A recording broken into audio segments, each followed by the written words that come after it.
It's the magic of math here, and today we're going to be performing long division. We are going to rewrite this division problem using long division.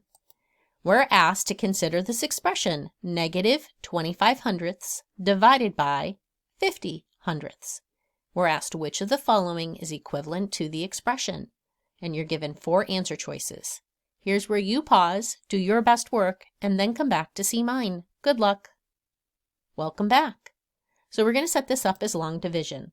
So we need to understand is we have negative 25 hundredths, which is our dividend. That goes inside our long division. Negative 25 hundredths. And then we're dividing by our divisor, which is 50 hundredths, to find our quotient. So we have our divisor, our dividend, and our quotient.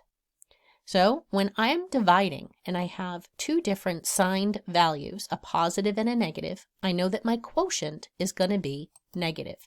Different signs, negative when you divide. Therefore, I know that I can eliminate answer choices A and B because they're positive and my quotient will be negative.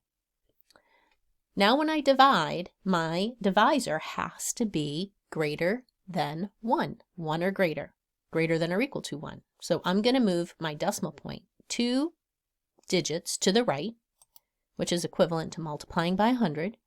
What I do to my divisor, I must do to my dividend. So we're also going to move the decimal point 2 spaces here. So let's rewrite that so it's cleaner. My divisor becomes 50, my dividend negative 25. I'm looking for my quotient. So 50 does not go into 25.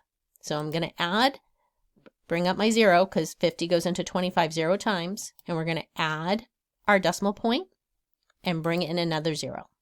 Okay, so we're all set up to go. So how many times does 50 go into 250? That's 5 times. 5 times 50 is 250. I'm going to subtract, and I get a remainder of 0. Now, these both end in 0. We call that a trailing 0. We can add 0 to the end of any decimal, and it does not change the value. So I know that my answer choice is D. Negative 50 hundredths is the quotient to this division problem.